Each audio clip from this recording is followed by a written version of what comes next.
नमस्कार दर्शकों, जैसा कि आप सभी जानते हैं कि संत रामपाल जी महाराज का जो 4 दिवसीय भंडारा सतलोक आश्रम धनाना के अलावा ऐसे ही 9 आश्रमों में चला हुआ है। हम खड़े हैं अभी आध्यात्मिक जो प्रदर्शनी यहाँ आश्रम में लगाई गई है उसके प्रवेश द्वार पर, और इस आध्यात्मिक प्रदर्शनी के माध्यम से यहाँ पर हमें पता लगा है कि संत रामपाल जी महाराज के जो बोध दिवस और कबीर परमेश्वर जी जो सशरीर सतलोक गए थे निर्वाण दिवस की ऐसी चलचित्र यहाँ पर लगाए गए हैं कि समाज पूरी तरह से उनको देखकर ये समझ सकेगी आखिरकार यहाँ पर जो ये भंडारा है वो किस उपलक्ष्य में मनाया जा रहा है। तो हम आपको अभी इसकी पूरी लाइव कवरेज दिखा रहे हैं। देखिए, ये सामने आपको गेट दिखाई दे रहा होगा, प्रवेश द्वार, और सामने ये देखिए काफ़ी अंदर श्रद्धालु भी खड़े हुए हैं, और जो व्यक्ति यहाँ पर पहुँच रहे हैं वो प्रत्येक व्यक्तियों के लिए यहाँ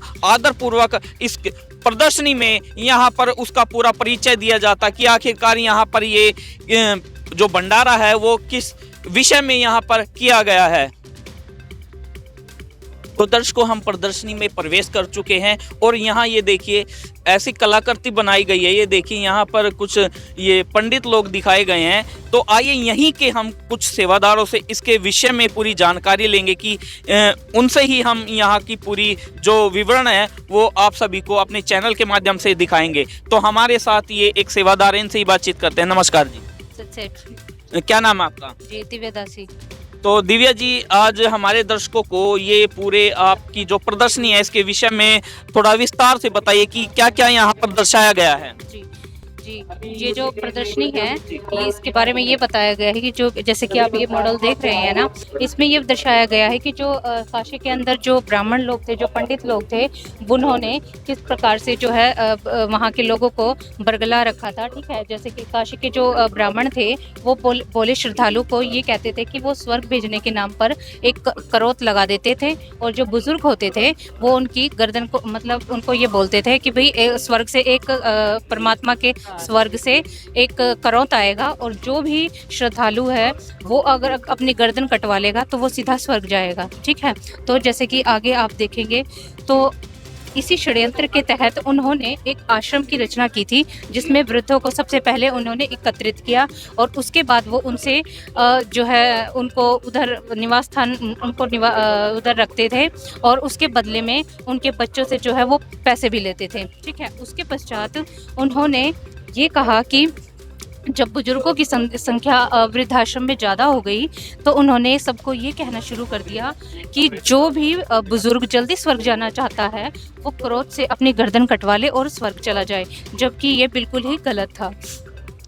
आगे तो दर्शकों, जैसा कि यहाँ पे सेवादार ने बताया कि जो पूरी ये कलाकृति बनाई गई है उस समय की है, ये जब कबीर जी इस लोक में आए थे, जब कबीर जी काशी में थे उस समय ये धारणा ये दिखाई है, बताई है कि उस समय ऐसा माना जाता था कि ये क्रोध के माध्यम से जो भी अपनी गर्दन कटाएगा वो स्वर्ग जाएगा। तो आगे भी हम ये कबीर जी की तस्वीरें लग रही हैं, यहाँ पर पूरा वर्णन जानने की कोशिश करेंगे, तो हम इन्हीं से ही पूरा विवरण जानेंगे। तो बहन जी, आगे भी हमें दर्शकों को बताइए कि ये जो आगे क्या हुआ था जब ये ऐसी वहाँ पर जो वो मन घटना वो फैला रखी थी। तो जिस तरह से आपने पहले सुना, तो उसी तरह से जो काशी के पंडित थे उन्होंने इसी तरह की एक और भ्रमणक फैला रखी थी। उन्होंने ये कहा कि भाई जो काशी में शरीर को छोड़ता है वो तो स्वर्ग जाता है, और जो मगर में अपना शरीर त्यागता है वो नरक में जाता है, गधा बनता है। ठीक है, और परमात्मा कबीर साहब ये कहते थे कि सत भक्ति करने वाला कहीं भी शरीर छोड़े वो अपने निज लोक को ही जाता है, यानी कि जो सत भक्ति करेगा वो सीधा स्वर्ग, सीधा सतलोक ही जाएगा। और आगे के जैसे कि आपको नजर आ रहा है, आगे के जो ये चित्र आपको नजर आ रहे हैं उसमें आपको पूर्ण परमात्मा कबीर साहब जी काशी को छोड़कर लोगों की इस भ्रमणा को मिटाने के लिए सतलोक गमन कर रहे हैं। ठीक है, तो आप अच्छे से देख सकते हैं कि परमात्मा ने सबको इस भ्रमणा को मिटाना चाहा और काशी छोड़कर ये कहा कि वो मगर में शरीर त्यागेंगे और लोगों की इस भ्रमणा को दूर करेंगे। आगे आप देखिए, जैसा कि इस चित्र में आपको दिखाया जा रहा है, परमात्मा ने मगहर पहुंचने के बाद जो कि मगहर के नवाब थे बिजली खान पठान, उनसे परमात्मा ने कहा कि वो स्नान करना चाहते हैं। तो बिजली खान पठान ने कहा कि परमात्मा यहाँ पर एक कामी नाम की नदी बहा करती थी जो भगवान शंकर के श्राप से सूखी हुई है। तो परमात्मा ने सबसे पहले गोरख जी को कहा, तो गोरख जी ने बताया, गोरख जी ने अपना जादू मंत्र मतलब कर लिया, वो फेल हो गए और उन्होंने कहा कि इस क्षेत्र में कम से कम 3-4 वर्ष वर्षा का कोई भी संयोग नहीं है। उसके पश्चात परमात्मा से प्रार्थना की गई बिजली खान पठान के द्वारा, तो पूर्ण परमात्मा ने कहते हैं एक विस्फोट हुआ और उस विस्फोट के साथ एकदम से जो है पानी आया और वो नदी जो सूखी हुई थी वो एकदम पानी से लबालब हो गई।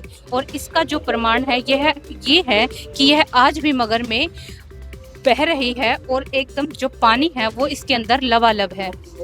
तो दर्शकों ये देखिए, आगे भी हम आपको दिखाएंगे कि ये जगह जगह पर ऐसे जो चित्र बनाए गए हैं कि मानो ये चीजें वास्तव में ऐसे ही थी।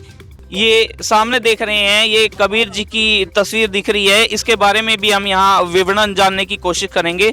तो बहन जी, ये इस चित्र के बारे में थोड़ा विस्तार से बताएं।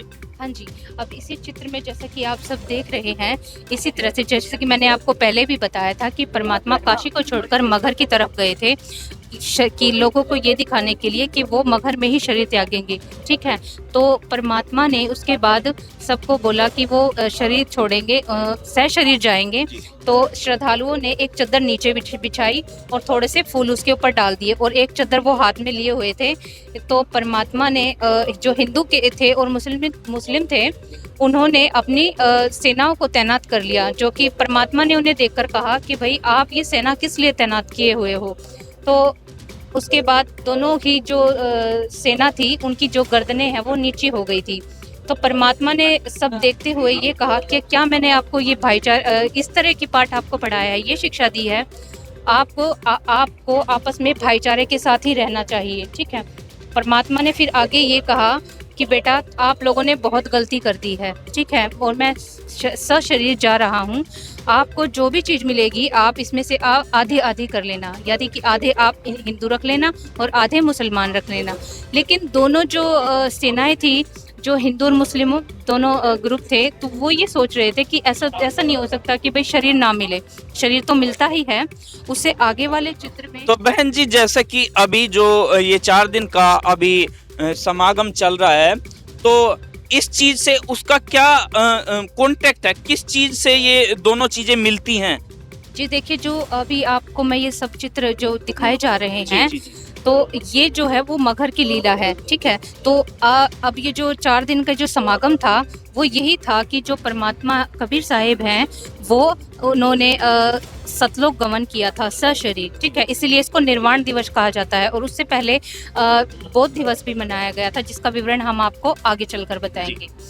तो जैसा कि आप इस चित्र में देख रहे हैं, परमात्मा ने आगे उसी बात को उनकी भ्रमणा को मिटाने के लिए परमात्मा चद्दर के ऊपर लेट गए और ऊपर से एक चद्दर उन्होंने अपने ऊपर ओढ़ ली। उसके बाद परमात्मा जो है सशरीर सतलोक चले गए थे। जैसा कि आप ऊपर देख रहे होंगे, परमात्मा का सह शरीर गए थे और उनका जो है प्रकाश नजर आ रहा था। और परमात्मा ने आकाशवाणी की कि देखो मुल्ला काजियों, पंडितों, अपने पत्री पोथे खोलकर देखो। जैसा आप लोग बोलते थे ना कि स्वर्ग जो मगहर में मरेगा वो नरक जाता है, गधा बनता है, देखो मैं स्वर्ग से भी ऊपर जा रहा हूँ, ठीक है। तो उसके बाद जो हिंदू और मुस्लिम हैं उन दोनों को ही अपनी गलती का एहसास हुआ और उन्होंने ये कहा कि शायद परमात्मा हमारे को एक करना चाहते थे और हम इस चीज़ को समझ नहीं पाए। तो उसके आगे वाले चित्र में आप देख सकेंगे कि दोनों ही आपस में हिंदू और मुस्लिम ऐसे गले लगकर रो रहे थे जैसे कि बहन भाई रोते हैं माँ बाप की मृत्यु हो जाने पर। तो जैसे कि परमात्मा ने कहा था कि जो चीज़ आपको मिलेगी वो आप आधी आधी कर लेना, तो इसी तरह से एक चद्दर मुसलमानों को दी गई, एक चद्दर हिंदुओं को दी गई। आधे फूल मुसलमानों को ने लिए और आधे फूल हिंदुओं ने लिए।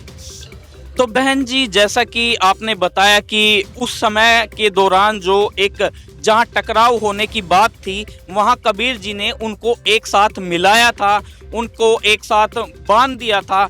और अभी जो समाज चल रहा है, क्या अभी भी संत रामपाल जी वही कार्य कर रहे हैं जो कबीर जी ने किए थे? जी बिल्कुल, अभी भी संत रामपाल जी वही कार्य कर रहे हैं, आपसी भाईचारा बनाना चाहते हैं, ठीक है। पिछले भी दिनों मतलब कुछ ऐसे समाज सुधार के कार्य संत रामपाल जी महाराज जी ने किए हैं, जिससे कि जो कि आपसी भाईचारे का प्रमाण देती हैं। क्योंकि संत रामपाल जी महाराज जी जो है, अगर किसी को समर्थन करते हैं तो वो ये कहते, वो 36 बिरादरी एकता को समर्थन करते हैं, यानी कि वो ये कहते हैं कि जीव हमारी जाति है, मानव धर्म हमारा, हिंदू मुस्लिम सिख ईसाई धर्म नहीं कोई न्यारा। तो आज संत रामपाल जी सच्चे समाज सुधारक के रूप में कार्य कर रहे हैं, इसमें कोई शक नहीं है। तो बहन जी, जैसा कि ये सामने हमें दिखाई दे रहे हैं, 2 मंदिर दिख रहे हैं, आखिरकार इसका विवरण और बताइए कि ये 2 मंदिर अलग अलग, एक हिंदू का लग रहा है और एक मजार जो कि मुस्लिम्स की होती है वो है, इसके बारे में और विस्तार से बताइए। हाँ जी, जैसा कि मैं आपको पहले ही बता चुकी हूँ कि परमात्मा ने जो लीला की थी उसके पश्चात हिंदू और मुस्लिम दोनों ही एक हो गए थे।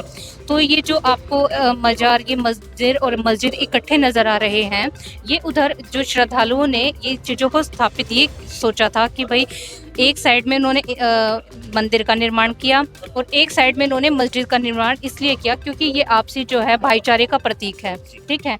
इसमें कोई भी हिंदू मुस्लिम कोई भी मतलब किसी भी जाति का व्यक्ति इसके अंदर जा सकता है। इसमें एक रास्ता भी बना हुआ है बीच में, जो कि इस चीज़ का प्रतीक है कि यहाँ पर आपस में कोई भेदभाव नहीं है, ठीक है। तो ये दोनों चीजें कहाँ पर हैं आज भारत में, कहाँ पर है?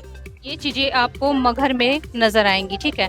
मगहर, जिसका अभी जो नाम है वो संत कबीर नगर है, ये वहाँ पर आपको नज़र आएगा, बिल्कुल एज इट इज़ है।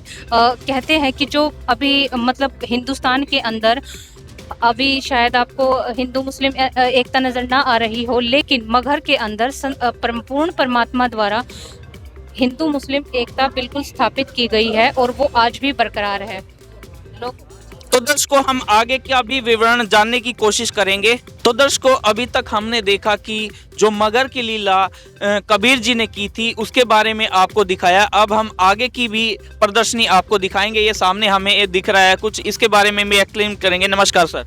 नमस्कार सर। तो सर, हमारे दर्शकों को बताइए कि ये जो चित्र यहाँ पर ये बनाया गया है, इसके बारे में थोड़ा सा विस्तार से बताइए।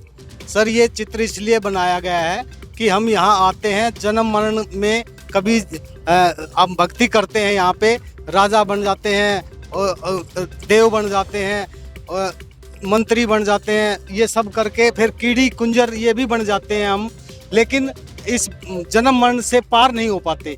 मेन समस्या ये है कि परमात्मा कबीर साहब बता रहे थे कि भाई ये संसार जो है ना, ये जन्म मरण का संसार है, इससे पार जाने के लिए आपको सत भक्ति करनी पड़ेगी और जिस कारण से आप इससे पार जा पाओगे, नहीं तो यहीं इसी में चक्कर लगाते रहोगे।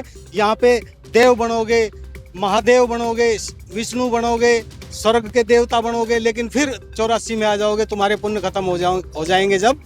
तो ये उन्होंने ये इसलिए बनाया हुआ है कि यो अरट का कुआ भाई या संग बंदा है सब लोई, कीड़ी कुंजर और अवतारा अरहट डोर बंधे कई बारा, कि हर बार जो है ना ये इसी जन्म मरण में चलते रहते हैं, वो इससे पार नहीं हो पाते हम बिना सत भक्ति के। तो सर, अब आप आगे का प्रदर्शनी के बारे में विस्तार से बताइए। जैसे यहाँ पर ये यथार्थ कबीर पंथ परिचय की तस्वीर दिख रही है और आगे भी हमें तस्वीर दिख रही है, ये गुरु प्रणाली, ये क्या चीज़ है? सर, ये जब कबीर परमात्मा 600 साल पहले आए तो धर्मदास को बता के गए थे कि धर्मदास जी मेरे नाम से 12 पंथ चलेंगे और वो पार नहीं हो पाएंगे, और 12वां पंथ गरीबदास जी का होगा, लेकिन उस पंथ में मेरी वाणी का उजियारा होगा। वाणी में उससे पहले लोग गड़बड़ कर चुके होंगे, कुछ काट छांट कर देंगे, लेकिन वो पूर्ति गरीबदास जी करेंगे, मैं उनको भेजूंगा, उसका पंथ होगा गरीबदास जी का। और उसके बाद गरीबदास जी लिख देंगे इन वाणियों को, लेकिन खोलेंगे नहीं। उसके बाद मैं अपना संत भेजूंगा अपनी शक्ति से परिपूर्ण करके, और वो इन सारे ग्रंथों को खोल के जो गरीबदास जी लिखेंगे इनको खोल के, और इनके साथ हमारे जो पुराने वेद शास्त्र हैं, गीता है, कुरान है, बाइबल है, इनके सबके को खोल के दिखाएगा, पर्दे पे दिखाएगा। वो मेरा भेजा हुआ संत कि देखो इनमें क्या लिखा हुआ है, उनके ज्ञान को और गरीबदास जी की वाणी को खोल के बताएगा कि भाई भगवान कौन है, किसकी पूजा करनी चाहिए। ये मैं अपना संत भेजूंगा, वही करेंगे, जो कि आज उन्होंने गरीब संत रामपाल जी महाराज को यहाँ पे भेजा हुआ है। तो सर ये आगे के चित्र का ये जो ये दिख रहा है, इस पर कुछ अंकित किए गए हैं, नंबर भी दिख रहे हैं, 1 2 3 4 5 6 11। क्या है ये? सर ये गुरु प्रणाली है हमारी। जैसे कबीर परमात्मा के बाद में जैसे जैसे उन्होंने अपने संत भेजे, गुरु प्रणाली किसका गुरु कौन, किसका गुरु कौन, उसके बाद कौन आया, ये सिस्टम है। ये बंदी छोड़ कबीर साहिब के बाद में गरीबदास जी आए, फिर उसी गद्दी के ऊपर संत शीतलदास जी, फिर संत ध्यानदास जी, संत रामदास जी, फिर ब्रह्मानंद जी, संत जुक्तानंद जी, संत गंगेश्वर दास जी, और फिर संत चितानंद जी, फिर ये हमारे दादा गुरु संत रामदेव जी, उसके स्वामी रामदेवानंद जी, उसके बाद हमारे सतगुरु संत रामपाल जी महाराज आए हैं। ये गुरु प्रणाली है सर हमारी। तो अभी जो संत रामपाल जी महाराज का ये पंथ चला हुआ है, ये देखिए, जैसे आगे ये तस्वीर है यहाँ पर, ये यहाँ पर संत रामपाल जी महाराज नीचे बैठे हुए दिखाई दे रहे हैं, और नीचे ये काफी ऐसे ही व्यक्ति दिखाई दे रहे हैं। ये चित्र क्या दर्शाता है? ये चित्र ये है कि सर हम हमारे दादा गुरु जी हैं, ये सत्संग कर रहे हैं यहाँ पे, इनको हमको सबको समझा रहे हैं कि सत्संग बता रहे हैं, और हमारे गुरुदेव संत रामपाल जी उपदेश ले रहे हैं और ज्ञान पूछ रहे हैं जी कैसे कैसे करना चाहिए। ये इनका शुरू का जब उपदेश लेने गए उस दिन का ये चित्र है जी, उस सभी के साथ मिल करके, और ये ज्ञान चर्चा कर रहे हैं और हमारे गुरुदेव उपदेश भी ले रहे हैं। तो दर्शकों ये देखिए, आगे भी हम आपको ये तस्वीरें दिखाएंगे। यहाँ इस प्रदर्शनी में ऐसे ही काफी आश्चर्यचकित कर देने वाली तस्वीरें और सच्ची घटनाओं पर ये बनाई गई हैं, क्योंकि यहाँ का जो ये अभी श्रद्धालु वर्णन कर रहे हैं, वे उस समय की हुई घटना है जो यहाँ चित्र के माध्यम से दर्शाई गई है। ये सामने भी आप चित्र देख रहे हैं, इसके बारे में भी हम चर्चा करेंगे। तो सर जी इसके बारे में भी वर्णन करिए, ये जो सामने चित्र है अभी हमारे। सर जी ये हमारे गुरुदेव सतगुरु रामपाल जी महाराज जी को आदेश दे रहे हैं, नाम देने का उपदेश दे रहे हैं कि अब हम वर्द हो चुके हैं और अब उपदेश आपने करने हैं। सभी सत्संगियों के साथ इनसे बता रहे हैं कि उपदेश अब आज से आप करेंगे और आप ही सभी को उपदेश देंगे। अब ये जिम्मेवारी मैं नहीं लूँगा, ये जिम्मेवारी अब तुम्हें दे रहा हूँ उपदेश देने की, और तुम हिंदुस्तान में क्या वर्ल्ड में तुम्हारे से ऊपर, तुम्हारे से ज़्यादा बड़ा कोई संत नहीं होगा, तेरे जैसा ज्ञानी कोई संत नहीं होगा, ये इनको बता रहे हैं। तो सर इस भंडारे से और इस चित्र के बीच में क्या कम्युनिटी है, कैसे ये दोनों चीजें मिलती हैं? सर भंडारा और ये चित्र ये इसीलिए आज इसलिए है कि जो कबीर हमारे गुरुदेव उपदेश देने का इन्होंने वो लिया है, जो नाम इन्होंने लिया ना, गुरुदेव से जो उपदेश लिया है उसके एवज में ये भंडारा किया जा रहा है। तो जैसा कि आपने बताया कि उस समय इनको ये आज्ञा दी थी गुरुदेव जी ने कि आज से आप गुरु होगे, तो उस चीज को किस चीज के उपलक्ष्य में मनाते हैं?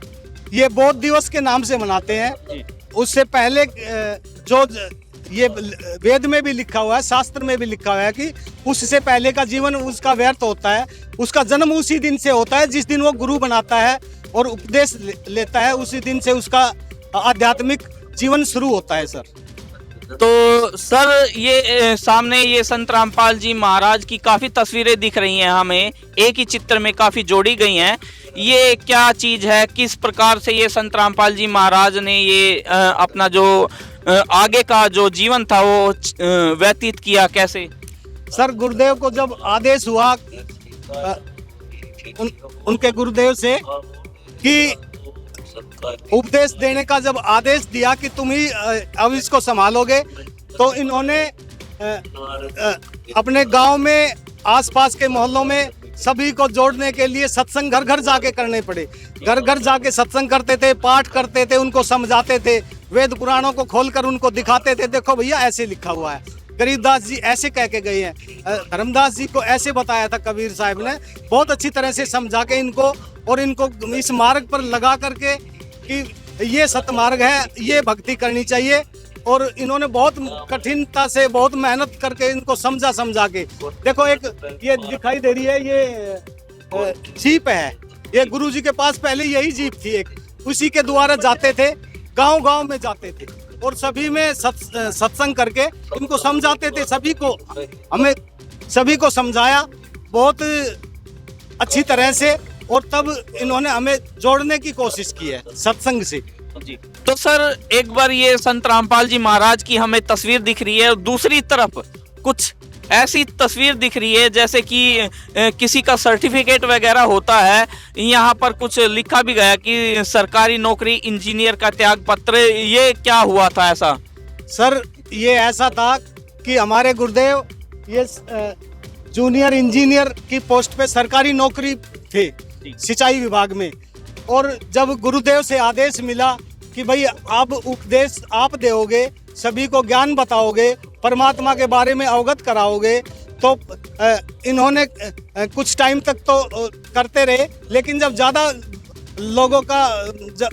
लोगों को जोड़ने की कोशिश करी, तब इन्होंने टाइम कम होते हुए अपने नौकरी से, सरकारी नौकरी से रिजाइन दिया और कहने लगे भाई अब हम परमात्मा की नौकरी करेंगे।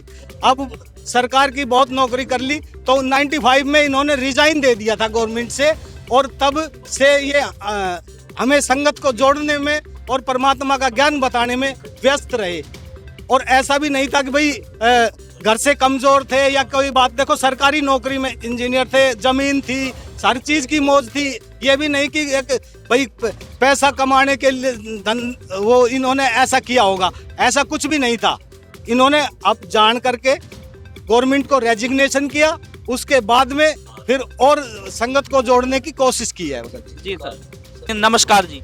नमस्कार। क्या नाम है आपका? मेरा नाम मुस्कान है। कहाँ से आए हो आप? मैं सोनीपत से आई हूँ। तो मुस्कान जी, हमारे जो देखने वाले दर्शक हैं उनको इस प्रदर्शनी की आगे क्या विस्तार से बताइए। ये तस्वीर जो संत रामपाल जी महाराज की दिख रही है, ये क्या है? इस तस्वीर में ये बताया गया है कि संत रामपाल जी महाराज जी को 9 मार्च 1997 में यहाँ पर गुरुजियों को कबीर परमात्मा जी ने साक्षात दर्शन दिए थे शाम के समय, और उन्हें आदेश दिया था कि अब परमात्मा जो कबीर साहब जी हैं, उनके स्वरूप संत रामपाल जी महाराज जी हैं, वो सार नाम और सार शब्द का भी उसमें समाज में उस मंत्र को भी उजागर कर सकते हैं, जो कि कबीर साहब जी ने नानक साहब जी को मना किया था, ताकि कलयुग में आए हुए जो जीव है उनका उद्धार हो सके। तो इस फोटो में यही बताया गया है कि हमारे गुरुजियों को 9 मार्च 1997 को यह आदेश दिया गया था कि अब आगे के बाकी मंत्रों को भी परमात्मा जो है वो भक्तों को दे सकते हैं। तो ये सामने हम देख रहे हैं कि ये जो आश्रम दिख रहा है, ये कौन सा आश्रम है? ये करोथा आश्रम है, जो 1999 में जिसके लिए भक्तों ने जमीन ली थी, और 2000 में ये हमारे संत रामपाल जी महाराज जी का पहला आश्रम बनके तैयार हुआ था।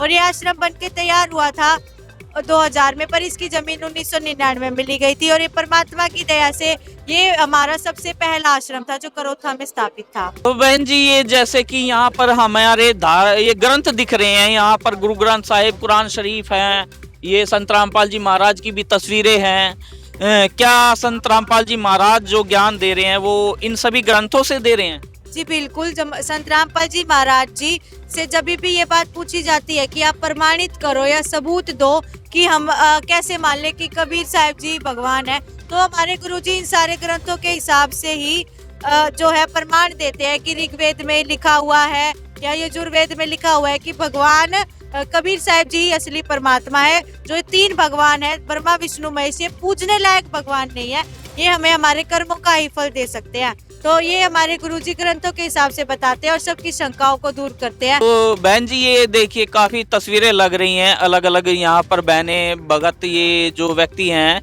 ये क्या इनको कुछ लाभ हुए हैं? हाँ जी, जो शास्त्र अनुसार हमारे गुरुजी संत रामपाल जी महाराज जी जो साधना बताते हैं उन सब से नाम दीक्षा लेने के बाद, शास्त्र अनुसार साधना करने के बाद इन सब आत्माओं को बहुत से लाभ हुए हैं। जैसे कि कई लोग हैं जिनको कैंसर था, उनकी कैंसर की बीमारी भी ठीक हुई है। किसी को 16 साल पुरानी भूत प्रेत की बाधा थी, परमात्मा की दया से नाम दीक्षा लेने के बाद ही वो दूर हुई है। किसी को संतान की प्राप्ति नहीं थी, तो परमात्मा की दया से नाम दीक्षा लेने के बाद ही उन्हें संतान की प्राप्ति भी हुई। और ये सारे जो इन सब के बारे में इंटरव्यू है वो YouTube चैनल्स पर भी आते हैं और परमात्मा की दया से लिंक भी दिए हुए हैं। तो भगत जी मैं इस पोस्टर के थ्रू आपको आपके चैनल के माध्यम से लोगों को ये बताना चाहती हूँ, जो लोग ये बोलते हैं कि आपके गुरुजी संत रामपाल जी महाराज जी जो है वो और बाकी संतों को नीचा दिखाने की कोशिश करते हैं, पर हमारे गुरुजी नीचा दिखाने की कोशिश नहीं करते। वो ये कहते हैं कि जो मनुष्य जन्म है वो एक ही बार मिलता है और उस एक मनुष्य जन्म में हमें मौका मिलता है सत भक्ति करके अपने असली लोक में जाने का, इस 84 लाख योनियों से बाहर निकलने का। तो जो लोग ये बोलते हैं कि अब आपके गुरुजी जो है वो इन सारे संत गुरुओं को नीचा दिखाने की कोशिश करते हैं, तो हमारे गुरुजी ने इन सारे संत गुरुओं को एक अच्छे से प्रॉपर प्लेस पे एक अपना मौका दिया है कि आप साबित करो कि मैं आपको गलत बता रहा हूँ या फिर मैं जो बात बता रहा हूँ वो गलत है। परमात्मा ने इन सबको ज्ञान चर्चा के लिए आमंत्रित भी किया था, पर आज ये आपके माध्यम से मैं बताना चाहती हूँ कि एक भी संत गुरु, एक भी धर्म गुरु ज्ञान चर्चा के लिए आया ही नहीं है। जैसे कि जाकिर नायक जी है जो मुसलमानों के धर्म गुरु है, उन्होंने ये बात बोली थी कि मैं अगर गलत साबित होता हूँ तो मैं जो है अपना जो धर्म है वो बदल लूंगा और मैं परमात्मा की साधना करने लगूंगा, आपके गुरुजी से नाम दीक्षा ले लूंगा। पर जब वो गलत साबित हो गए तो वो जो है वो अपना स्थान ही छोड़कर चले गए, ना ही उन्होंने अपनी कही बात सच्ची करी और ना ही वो ज्ञान चर्चा के लिए आए। बस ना ही वो ज्ञान चर्चा के लिए आए और उन्होंने भी अपना जो है पद छोड़ दिया। ऐसे ही बाकी धर्म गुरुओं को भी परमात्मा ने पूरा मौका दिया, पर लेकिन उन्होंने भी आगे आके कोई भी रिस्पॉन्स नहीं दिया और उन्होंने भी ज्ञान चर्चा में भाग नहीं लिया। तो बहन जी आगे की तस्वीरें भी हमारे दर्शकों को बताइए कि आपके गुरुजी का जो योग ज्ञान है वो कहाँ तक फैला हुआ है, कैसे प्रचार हो रहा है? जैसे अब हमारे गुरुजी है वो दूसरे राज्यों में भी जाके प्रचार कर रहे हैं। जो उनके शिष्य हैं जैसे हम लोग हैं वो पुस्तकों का प्रचार जगह जगह जाकर कर रहे हैं, अलग अलग राज्यों में जाकर कर रहे हैं। जहाँ पर कहीं जम्मू कश्मीर में, गोवा में या फिर कहीं भी महाराष्ट्र में, नेपाल में, हर जगह परमात्मा की संगत है, परमात्मा के भगत है जो पुस्तकों का प्रचार कर रहे हैं और प्रचार करते हुए वो लोगों को, वहाँ के लोगों को ज्ञान भी बता रहे हैं। और यहाँ हमारे ही राज्य में नहीं, भारत में ही नहीं, विदेशों में भी गुरुजी की दया से जो है वो पुस्तकों का प्रचार किया जा रहा है। यहाँ ऊपर झंडे भी लगे हुए हैं, जहाँ के देशों में, विदेशों में जो है प्रचार किया जा रहा है। अमेरिका में भी, नीदरलैंड में भी, पोलैंड में भी परमात्मा की दया से हर जगह प्रचार किया जा रहा है उनके भक्तों के द्वारा। और सिर्फ पुस्तकों के माध्यम से ही नहीं, परमात्मा ने आज इतनी दया कर रखी है कि आज परमात्मा की दया से 14 टीवी चैनलों पर परमात्मा का सत्संग आता है। तो दर्शकों हम इस प्रदर्शनी में देख रहे हैं कि यहाँ पर काफी सारे धार्मिक ग्रंथ भी रखे गए हैं, तो हम अपने कैमरामैन से कहेंगे कि एक बार वो पूरे जो धर्म ग्रंथ यहाँ पर रखे हुए हैं उनको भी आपको दिखाएं।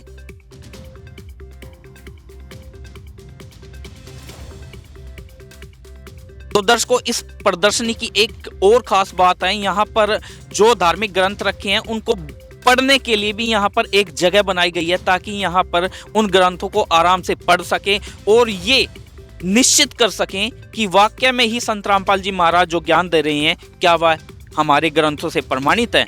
तो यहाँ पर ये बैठने के लिए व्यवस्था भी बनाई गई है इस प्रदर्शनी में। तो दर्शकों यहाँ पर ये पवित्र गीता जी के अनुसार शास्त्र अनुकूल तथा शास्त्र विरुद्ध साधना का एक चित्र है, इसके बारे में भी हम यहाँ जानने की कोशिश करेंगे। तो जी हमारे दर्शकों को बताइए, ये जो वृक्ष है ये उल्टा यहाँ पर दिखाया गया है, हालांकि वृक्ष तो सीधा होता है, यहाँ पर उल्टा क्यों दिखाया गया है? हाँ जी बिल्कुल, वृक्ष एकदम सीधा होता है पर यहाँ पर उल्टा दिखाया हुआ है, क्योंकि वेदों में ये बात कही हुई है कि जो परमात्मा उल्टे लटके हुए संसार रूपी वृक्ष को अच्छे से बता देगा, उसके बारे में ज्ञान देगा, वही पूर्ण परमात्मा होगा।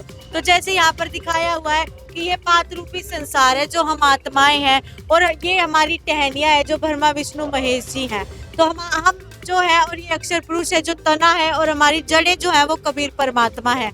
तो हम जो है अब हमारी जड़ों को ना पूजकर हम यहाँ पर अपनी टहनियों को पूज रहे हैं। तो यही इस जो उल्टे लटके हुए संसार रूपी वृक्ष में है, यही बताया हुआ है कि यहाँ शास्त्र विरुद्ध साधना दी जा रही है, और जो आज के युग में है, कलयुग में है, हम इसके अनुसार साधना कर रहे हैं। हम टहनियों को पूज रहे हैं, मतलब हम ब्रह्मा विष्णु महेश जी को पूज रहे हैं, पर हमको जड़ों को पूजना चाहिए। अब जब तक जड़ मजबूत होगी, जड़ हरी भरी रहेगी, तभी तो टहनियाँ भी हरी भरी रहेगी, तभी हमें टहनियों से लाभ मिलेगा।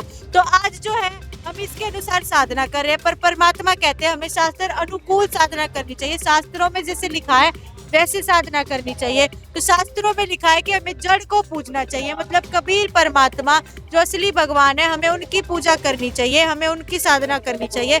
तो जो टहनियाँ है, ब्रह्मा विष्णु महेश है, वो हमें खुद ब खुद लाभ देंगे। वो हमें हमारी जो है लाभ, हमारी भक्ति के अनुसार हमें लाभ देते हैं। यहाँ तो हमारे जो गुरुजी बताते हैं कि इनकी मर्जी होगी तो वो हमें लाभ देंगे या नहीं देंगे। हमारे पाप कर्म के अनुसार हमें पाप मिलेगा, और जितने पुण्य है उतना ही सुख मिलेगा। पर परमात्मा कहते हैं जब तक हमारी जड़ें मजबूत है तो हमें टहनियाँ जो है वो लाभ देती रहेंगी, फूल फल जो है हमें टाइम से मिलता रहेगा। तो जी, जैसा कि आपने बताया कि ब्रह्मा विष्णु महेश की जो एक स्थिति है वो अलग है, क्या संत रामपाल जी महाराज ब्रह्मा विष्णु महेश की साधना करने से मना करते हैं?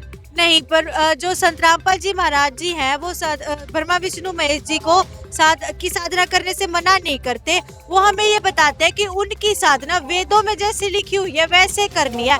मंदिर में उन्हें पूजना या फिर उनके मतलब उनके ऊपर जल चढ़ाना, शिव जी के ऊपर, शिवलिंग पर, ये हमारे शास्त्रों के विरुद्ध साधना है, ये शास्त्रों में नहीं लिखी। वो हमें ये बता रहे हैं कि इस रास्ते से जाएंगे तो हम सही जगह पहुंचेंगे, और इस रास्ते से जाएंगे तो हम गलत जगह पहुंचेंगे। तो वो हमें यही बात बता रहे हैं कि अगर हम इन तीनों देवों की भक्ति एक ग्रंथ में जैसे लिखी है वैसे करेंगे तो हम अपने असली लोक में जाएंगे। पर अगर हम जो शास्त्रों में लिखी है उसके विरुद्ध साधना करेंगे, उनके अनुकूल मंत्र करेंगे, तो हम पार नहीं हो सकते। तो आपका कौन सा लोक में जाने की संत रामपाल जी महाराज बताते हैं? कौन से लोक में जाना चाहते हैं आप?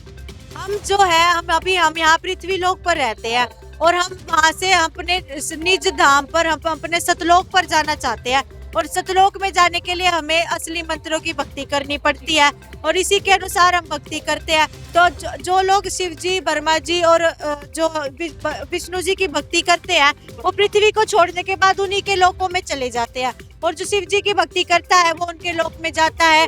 जो शिव जी के लोक में स्वर्ग और नरक है, वहाँ पर अपने पाप और पुण्य को भोग कर वहाँ पर पृथ्वी पर आ जाता है, क्योंकि हमारे पास शास्त्र अनुकूल साधना नहीं है, हम शास्त्र विरुद्ध साधना कर रहे हैं। पर जब हम शास्त्र के अनुसार साधना करेंगे तो हम ये 21 ब्रह्मांड, जो महाब्रह्मांड है, ये तो एक ब्रह्मांड है, पर ऐसे ऐसे 21 और भी ब्रह्मांड है। तो जब आत्मा इस लोक को छोड़कर जाएगी, पृथ्वी लोक को छोड़कर जाएगी, इस 21 ब्रह्मांड को पार करेगी, तो हम ऊपर जाएंगे। हमें ये भंवर गुफा पार करनी, फिर उसके बाद बजर कपाट पार करना, और बजर कपाट से ही हम अपने असली लोक सतलोक में जा सकते हैं। और जब तक हमारे पास सतनाम की भक्ति नहीं होगी, जो हमारे परमात्मा बताते हैं, ये द्वार हम नहीं खोल सकते, क्योंकि यहाँ पर भंवर गुफा के पास जो है वो काल बैठा हुआ होता है। काल जो ये इस 21 ब्रह्मांड का मालिक है, वो हमें आगे जाने से रोकता है। तो जब हमारे पास सत भक्ति होगी, शास्त्रों में जैसी भक्ति लिखी है वैसी भक्ति होगी, उसके अनुसार हम भक्ति करेंगे, तो यहाँ पर जो है हम इस द्वार को खोलने के लायक भी हो जाएंगे। और फिर हम ना ही तपस्या पर जाएंगे, ना ही काल के लोक में जाएंगे, हम सीधा अपने सतलोक के रास्ते पर जाएंगे। तो आज हमारे जो वैज्ञानिक हैं वो चांद पर पहुंचने की कोशिश कर रहे हैं, पहुंचे भी हैं, और वहीं से मतलब आप कह रहे हो कोई ऐसे ऐसे बहुत सारे ब्रह्मांड हैं जो कि अभी तक शायद ये आध्यात्मिक पुस्तकों में, या आपने हमें, हमारे दर्शकों को बताया है कि 21 ब्रह्मांड है, हम एक ब्रह्मांड में हैं। ऐसे और कितने ब्रह्मांड है? ऐसे कई और भी ब्रह्मांड है। यहाँ तो हमें एक ब्रह्मांड दिखता है, हम सिर्फ पृथ्वी के बारे में जानते हैं या चांद के बारे में जानते हैं, जो चीजें हमें दिखाई दे रही है। पर जो आगे है, इन ब्रह्मांडों के अलावा भी जो आकाश में है, या फिर वहाँ अंतरिक्ष में बहुत सारे ऐसे ब्रह्मांड घूम रहे हैं जिनके बारे में वैज्ञानिकों को भी नहीं पता। ऐसे ही यहाँ पर ये 21 ब्रह्मांड है, पर इससे ऊपर एक और लोक है जो अक्षर पुरुष का लोक है। यहाँ 7 संख्य ब्रह्मांड है। इससे ऊपर एक और लोक है, वहाँ बहुत 12 संख्य ब्रह्मांड है। ऐसे ही ऊपर अलग अलग जो है परमात्मा के पुत्रों के द्वीप भी बने हुए हैं। और हमें यहाँ सतलोक है जहाँ हमें जाना है। तो हम जो हमारे परमात्मा 3 बारी में नाम जाप देते हैं उसका भी एक कारण होता है। जो प्रथम मंत्र होता है वो हमें प्रथम जो 21 ब्रह्मांड है वहां से पार कराता है। जो द्वितीय मंत्र होता है सतनाम की भक्ति होती है, उससे हम इस 7 संख्य ब्रह्मांड से पर ब्रह्म के लोक से अक्षर पुरुष के लोक से बाहर निकलते हैं। और जो तीसरी नाम की भक्ति होती है वो हमें इस लोक से पार करने की, वो इस लोक से पार होने की वो देती है। और उसके बाद हम यहाँ पर तीसरे मुक्ति धाम में जहाँ परमात्मा रहते हैं, कबीर साहब जी रहते हैं, वहां पर पहुंच जाते हैं। तो ये चीजें वैज्ञानिकों ने भी नहीं देखी, क्योंकि जो चीज दिखती है, जिन चीजों के बारे में उन्हें पता है, वैज्ञानिक भी वही चीज बताते हैं। पर यहाँ तो हम 21 ब्रह्मांड पे भक्ति करने के बाद पार करेंगे। और ये 21 ब्रह्मांड तक ही जो है वैज्ञानिक सीमित है, क्योंकि उनके पास भी सतभक्ति नहीं है। तो बहन जी, जैसा कि आप बता रहे हो कि आपके गुरुजी प्रमाणित ज्ञान देते हैं, क्या हमारे जो आज समाज, हमारे जो 4 वेद है उन पर काफी विश्वास रखता है? क्या उनमें भी कहीं पर ऐसा वर्णन है? जी बिल्कुल, जैसे इस चित्र में दिखाया हुआ है, यहाँ पर परमात्मा ने हर चीज को खोल के बताया हुआ है। जैसे परमात्मा ने बताया हुआ है कि अथर्व वेद में जो पवित्र अथर्व वेद है उसके 4 अनुवाद नंबर में और 1 मंत्र में लिखा हुआ है कि कबीर ही परमात्मा है। अब किसी को अगर इस पे डाउट हो तो वो अपना ये अथर्व वेद खोल के देख सकता है कि उसमें यहाँ पर इस नंबर पर लिखा है या नहीं लिखा है। तो अब यहाँ पर जैसे परमात्मा बताते हैं ऋग्वेद मंडल नंबर 9 सूक्त 96 मंत्र 18 में ये लिखा हुआ है कि जो परमात्मा तीसरे मुक्ति धाम में रहता है वही असली परमात्मा है। और तीसरे मुक्ति धाम में यहाँ पर मैंने आपको बताया कि तीसरे मुक्ति धाम में कबीर परमात्मा रहते हैं। और जब यहाँ पर हमें पता लगा कबीर परमात्मा रहते हैं तो हम वेदों में पढ़ के हमें आराम से पता लग जाएगा कि तीसरे मुक्ति धाम में जो रहता है वो कबीर परमात्मा है। और फिर उसके बाद हम उनकी ही भक्ति करते हैं। यहाँ पर यजुर्वेद में भी बताया है कई मंत्रों में कि परमात्मा साकार है, निराकार नहीं है। क्योंकि आज जो मंदिरों में मूर्ति बनी हुई है वो किसी ने तो देखी होगी। अगर जो चीज कभी किसी ने देखी ही नहीं तो उसका स्वरूप कैसे बना?